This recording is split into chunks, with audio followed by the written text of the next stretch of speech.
Well, that's it. It's like sometimes I'm like, okay, do I need to stop mentioning to like all my clients that this is what I did for 8 years? But it's a huge part of how I became a businesswoman too, because, there was like a sales involved. Like you had to pitch your stories, you had to talk coaches into letting you share their story. So there's definitely like a sales part of it as well. On top of, like I said, I'm interviewing people when I do their videos. I'm trying to teach them how to be comfortable. Hi there. Welcome to the Connecting KC podcast. I'm Rachel Kilmer, also known as Rach the Realtor on the internet, where I love, connecting all things KC. I'm a metro area real estate agent, retired sports reporter, and mom, and probably too old to call myself a TikToker, but honestly, that's how we got here. You can learn more at www.rachtherealtorkc.com. But this show is all about introducing you to all of the movers and shakers, interesting people, heartfelt stories, and funny quirks that make this vibrant community home. So let's get right to it with today's episode of Connecting KC. Welcome into Connecting Kansas City. I am so excited to be joined today by Katie Hennen, the founder and CEO of Falco Creative Media. She's a former sports reporter and anchor, having worked in the Lincoln, Nebraska and Kansas City markets. Shortly after moving to the Twin Cities in 2016, she opened a video production company, Falco Creative Media. She has run and operated this award-winning nationwide business for 7 years, working with over 100 clients from a wide variety of industries. The motto of the company is every business has a story. Every story is unique. Falco Creative Media identifies and shares your story through video to help you stand out. Outside of work, Katie is a mom to 3 boys and loves traveling back and forth down to Kansas City, sipping on wine and watching movies. Katie, thank you for being here today. Well, thanks for having me, Rachel. This is so fun. I'm so excited. Yeah, I'm excited to have you. I have always looked up to Katie because you were a few years ahead of me in the sports reporting world back in the day. And then I got the honor of filling your shoes when you left to start your company there. So I guess let's start there. Did you always dream of being a sports reporter? How did you end up in that field? And kind of what was that experience like for you? Great question. I always knew I wanted to like be a presenter of some sort. I went to college shortly after, declared my major as broadcast production and performance, but it was like actually a theater major. So for a long time, I really wanted to be on stage. Like I wanted to be an actress, but I wasn't very good. Like I don't say that to like, be negative, but I couldn't sing, I could dance, and I could act. So it just wasn't really for me. I did continue doing theater throughout college, but then I think it was like second semester freshman year, I took a broadcast class and I like fell in love. They put me as like the anchor for the news, and I like declared my major as broadcast performance right after that. So I'd say pretty early on. I mean, since I was like 19. How old are you when you're a freshman in college? 19? Yeah. Yeah, 18, 19. I have like a similar story, but I feel like a lot of people, at least when I was in TV, would be like, I've dreamt of this since I was 5 years old. And I'm like, no, we don't want to actually end up doing what they wanted to do when they were 5. Apparently some people do though, but No, no. And yeah, I always knew I'd be like a performer of some sort. And yeah, I guess being a sports reporter and anchor is definitely a type of performing. Yes, for sure, for sure. And it also like becomes a huge part of your identity. Like the sports reporting industry and just like the TV industry in general. You don't make a lot of money, you work a lot of hours. It's like you're rewarded with like praise more than actual raises and like cool experiences and like great coworkers and stuff. But like it's weird, I feel like it becomes such a part of your personality and your identity. So what was the process of leaving that behind to then move away from it like for you? And like how long did it take you to like kind of parse yourself away of like sports reporter Katie to like Katie the human? That's a great question. It was really, really hard. I think that's too something you just mentioned, like the long hours and not getting paid. I just have to say, like, that was the one thing when I was on air, everybody thought I made like all this money. They're like, oh, you must make so much money because you're on TV. I'm like, oh, no, actually, you make 3 times more than I do. But that's sweet of you to think so. Um, so I guess how I ended up in the Twin Cities, it's kind of a long story. My husband and I did long distance for almost 7 years. Even our first year of marriage, we were long distance because I refused to quit my job, and he got a job here, taking over his dad's optometry practice. So it made sense for me to move here. We tried long distance our first year of marriage, because I was traveling for games. So we'd see each other on weekends. And that obviously was not going to be a thing, right? Like you can't be in a different city as your husband. So it was hard. It was really, really hard. I remember telling, my boss at the time, and I was just so dramatic about it. Like I made it this huge thing. It was like, oh, we need to have this meeting. And I was like in tears. And we did try where when I first moved, I was still like coming back to Kansas City or meeting them wherever KU football was to do a couple games. So I don't know. It was really, really hard. At what point did I kind of put on the businesswoman hat? I mean, I still talk about being a sports reporter in everything that I do because now I'm interviewing businesses. So I still use all of those skills I learned as a sports reporter and as an anchor. I help people figure out how to be comfortable on camera. So I talk about it a lot. And sometimes I'm like, do I bring up being a sports reporter too much? Because, that was now 7 years ago. But I don't think so. Because like you said, it really does mold who you are. So I definitely still, I guess, use that in my everyday life and how I interview and everything. For sure, for sure. I know sometimes I talk about it too because it's just such a huge part of your life, and I'm like, do I sound like that guy that like played JUCO baseball and says he was a professional baseball player and still talks about it? Like, Well, that's it. It's like sometimes I'm like, okay, do I need to stop mentioning to like all my clients that this is what I did for 8 years? But it's a huge part of how I became a businesswoman too, because, there was like a sales involved. Like you had to pitch your stories, you had to talk coaches into letting you share their story. So there's definitely like a sales part of it as well. On top of, like I said, I'm interviewing people when I do their videos. I'm trying to teach them how to be comfortable. So it's definitely still there. so you have now been doing this for 7 years. How has your business evolved from when you first started it? Like, is it still the same as what you pictured it being, or has it changed a lot? And like, how has it changed? It's not how I pictured it, but it changed very quickly. So when I opened my company, okay, I moved to Minnesota, was just too lazy to look for a job. That sounds horrible, but it was like I had just covered the Royals in the World Series. Like I was coming off of this sports reporter high, and the thought of kind of starting over just wasn't appealing. So when I decided to open my company, I did it with the intention of being 100% sports. Like I was going to cover sporting events, cover athletes, do that for stations, whatever it may be. And then I got my first client, which I was going to take anyone at that point just to like make money because I was making no money at the time. And it was a business. And right away I was like, wow, this is really refreshing. And they have a story. So I quickly shifted, like within 2 months of opening my company, to working with businesses. But I definitely did not open it with the intention of what I'm doing now. Yeah, but it changed quickly. Yeah. And so obviously like immediately found a need that these businesses have. What kind of videos are you typically making? Are these commercials? Are these social videos? Like what's the use for them typically, and like what's the format of them usually? All of it. So commercials, promo videos, website videos, social media. When I opened 7 years ago, I mean, social media videos were kind of a thing, but honestly, not really. Like, I had no idea that social media videos were going to become such a dominant part of marketing.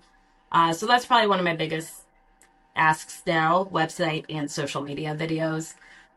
Commercials, promos, you name it. I do it. So And you are brand new to a city. I assume you knew some people through your husband's family, but what was the process of like meeting people, getting yourself in front of people to try to build a business? I mean, do you have advice on how to meet people? It's still hard. I've been here 7 years and it's so different when you're like a grown up. It's very different. But as far as business goes, I've made some really great friends through work and I have fabulous clients. That's what I always say, like, oh, I have the best clients. It's not something I'm just saying. Like, I am truly so lucky with the clients that I have, it's been all word of mouth. I would say maybe 10% of the business I've had has been from Google. But for the most part, it's I work with somebody, they refer me out, or I meet somebody at a shoot. Like sometimes I'll just be at a conference and I'll start talking to an attendee and they're like, oh, actually, we need a video for our business. So that's, yeah, kind of, but And how much business do you do outside of the Twin Cities? Because I know you come back to Kansas City quite a bit to shoot. Do you work primarily in those two spots, or do you travel a lot? What's your like location like? I would say Minnesota, Iowa, Nebraska, Kansas, and Missouri. Kind of this little Midwest bubble. There's one client I have, it's through Hearst Television called Very Local, and they kind of have me travel throughout those cities. So I was in Kansas City, and I recently did a video on Sierra Winter, Mike Savage, and Yoli. So we put together like this episode, loved it. It was like a 5 minute short documentary. So they have me traveling, and then I travel a lot for conferences. There's a conference down in Kansas City I do every March for Grain and Elevator Processing Society. And I'm trying to think. I had a conference in LA in October. I have a conference in Vegas in May, a conference in Chicago next October. So conferences are usually what will have me travel on top of that very local station. Makes sense. What is your team like? Is it just you, or do you have a staff? That's changed like very recently. So I have an administrative assistant now, a few hours a week. She's handling the things that honestly, like, I just don't want to do, which has been a huge game changer. And the biggest thing is she's taking like behind the scenes videos. I've been doing these shoots for 7 years and I had like no video or photos of me actually working. So when people are like, what's a video shoot like? I had no way of really telling them. I could just show them the finished video. So now she's trying to capture a lot of the behind the scenes stuff, which those are the videos I love to watch. So I'm really excited to be putting them out there.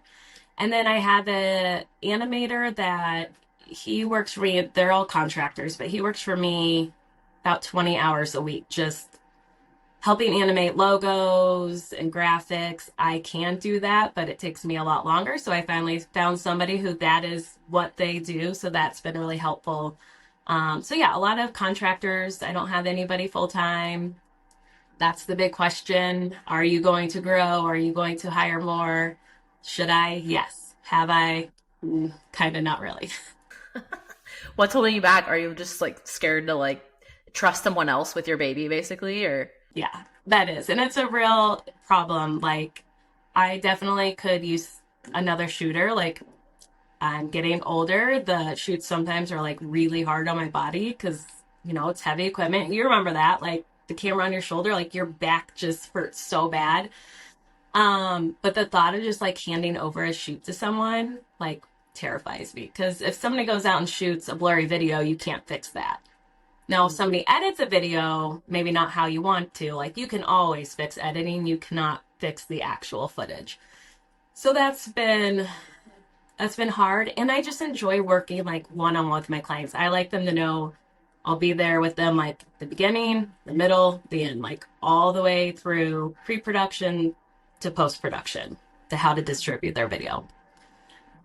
Do you have a lot of clients? So it sounds like you have conferences for sure, like every year. Do you have a lot of clients that are using you like monthly, like regularly? Yes. Yep. I have quite a few. I don't know how many off the top of my head.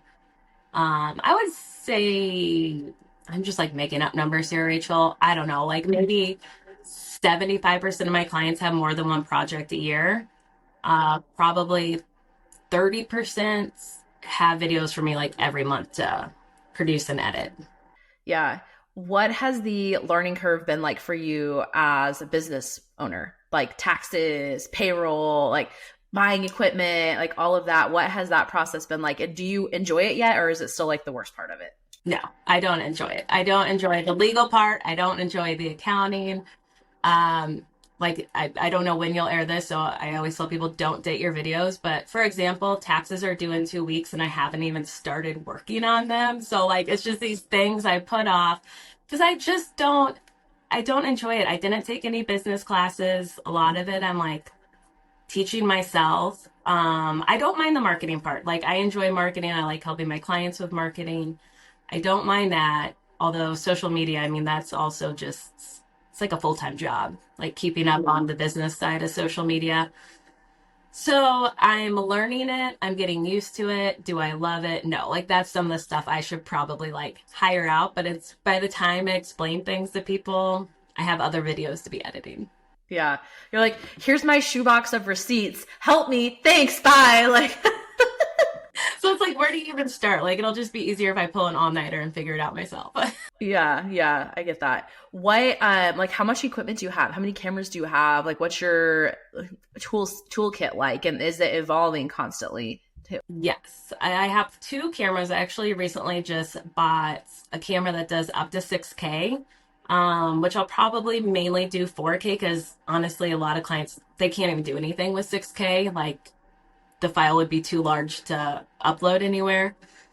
And then, so I have two cameras, I have lights, I have a laptop I can edit on that I don't like editing on laptops. And I have like a huge desktop where I do all my editing, teleprompter. It's always evolving and you kind of have to keep up with it or I mean, I don't know, like videos look so outdated if you look at them even 4 years ago. I'm like, wow, that video looks like grainy already. And it's been 4 years. Yeah, so crazy. Do you have a lot of competition? Like, there are a lot of companies doing what you're doing. It seems pretty unique to me.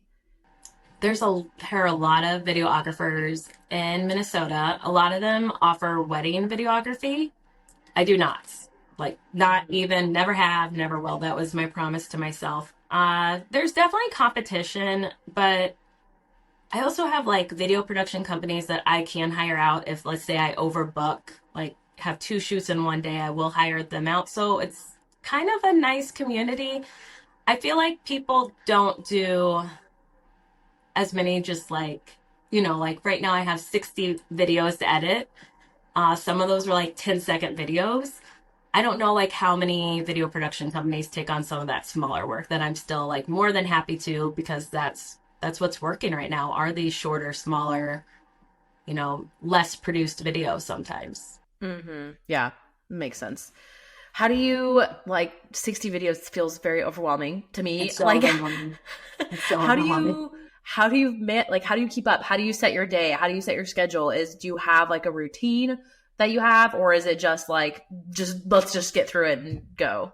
It's just let's get through it and go. Some of them have deadlines, so I love a deadline. Like this, like from the sports reporting days, it's like we were given what we would get off of like a high school football game at we'd get back to the station at 9:30 and need to have something edited by 9:50 to make air by 10. Like I love that. I miss that. So like I have these deadlines and sometimes I'll stay here till midnight working to hit all those deadlines. But yeah, no, it is overwhelming. I like to be stressed and overwhelmed. And I don't say no. Like I will never say no. Like if somebody has a project and they want this video, I'll make it work. Yeah, that's awesome. I definitely think it's like a certain personality type like thrives under pressure for sure. So you mentioned sounds like you're in an office. Then have you always had an office, or did you work from home at all? What's your like balance like, and what went into the decision of getting an office? I am 100% in the office. So I work in this really cool, it's in St. Paul, co-working space for women. And I have a private office in here. So it's great because I can have my equipment here, not my camera. I won't leave my camera here, but I have my computer and my hard drives. And I come into the office unless I have a shoot every day. I worked from home for maybe 3 months when I first opened my company, and it was not for me. Like right away, I would walk by a laundry basket and be like, oh, I'm going to go do laundry. Or, oh, I should finish like rewatching Dawson's Creek for the 18th time. Like it just did not work for me. So I have worked in 3 different co-working spaces. I've been in this one for 2.5 years, maybe 3 years, probably 3 since the pandemic. So That's very cool. What other kinds of businesses are in there? Like what kind of people are using a co-working space? a lot of entrepreneurs, a lot of different businesses. It's a ton of entrepreneurs, people who maybe want to do like a hybrid. They work from home for a couple days and they come in here a few days. So it's a pretty wide variety of people in here, but it's nice because then I can be in my office focused on editing. But if I need to like be around the people, I can go upstairs and get coffee or get water and socialize, which I love to do. So Yeah. That's awesome. Has anyone ever told, do you know who Corporate Natalie is on TikTok? no, I don't have TikTok, which is like it's probably something I shouldn't admit as a videographer. I mean, also it might go away. So like you might like be like, woof, glad I dodged that. But anyways, I don't know. You remind me of her. She's this Gen Z like corporate content creator, and she makes jokes about like being in the office and like talking to people and stuff. You'll have to look her up. You look like her and you sound like her. But Oh, that's fair. I'm sure people like walk by me like this, like Katie, I have work to get done. I can't be distracted by. please don't talk to me. Yeah. I was like that in the newsroom though too, because that was like that's probably a newsroom vibe. Like it's all comes back to being a sports reporter. Like we'd be in like the newsroom, the bullpen, whatever we called it, and like we'd just be talking. Like we'd edit for 20 minutes, and then somebody would start telling a story. So I miss that part of it, and I try and create that, but I'm not nearly as good at it. I know. I was telling someone recently about like just what it's like in there, and like I just like turned around in my chair like to be like, and what'd you say? And then you're like you're gone, and like there goes an hour, and they're like, oh no, now I have 10 minutes to get this done. Like, Yeah, yeah, and like 100%. the most like vulgar, inappropriate stories that would never be told in any other Oh workplace God, no, ever. no, Like, no. That's also something I say. I'm like, I can't even tell half of the stories because they just weren't appropriate. such a specific experience. Okay, these last two questions I ask everyone that comes on the show. First one is, since you do come back to Kansas City a lot, what is the last like great meal you've had out and about in Kansas? Ooh.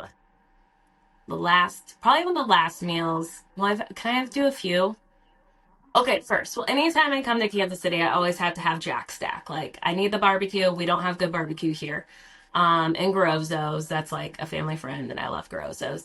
But my mom and I in August went to, of course, it's out south in Overland Park, like I think 159th and Metcalf. That was really good. And then in February, we went to the restaurant in the Crossroads Hotel, Latzia. Oh, I've heard that's great. So good. Like the vibe is really cool. They like bring your dish one at a time. It's kind of shareable situation. Very good. Highly recommend. Okay, I'm gonna bump that up on my list. Okay, last question for you is easier. Where do people find you? Social media. If they want to book a video, how do they go about doing that? How often do you come to Kansas City? All that good stuff. Yeah, so I definitely travel for work, so anybody is welcome to reach out to me. The best way is to either email me, Katie at falcocreativemedia.com. You can look at my website, falcocreativemedia.com.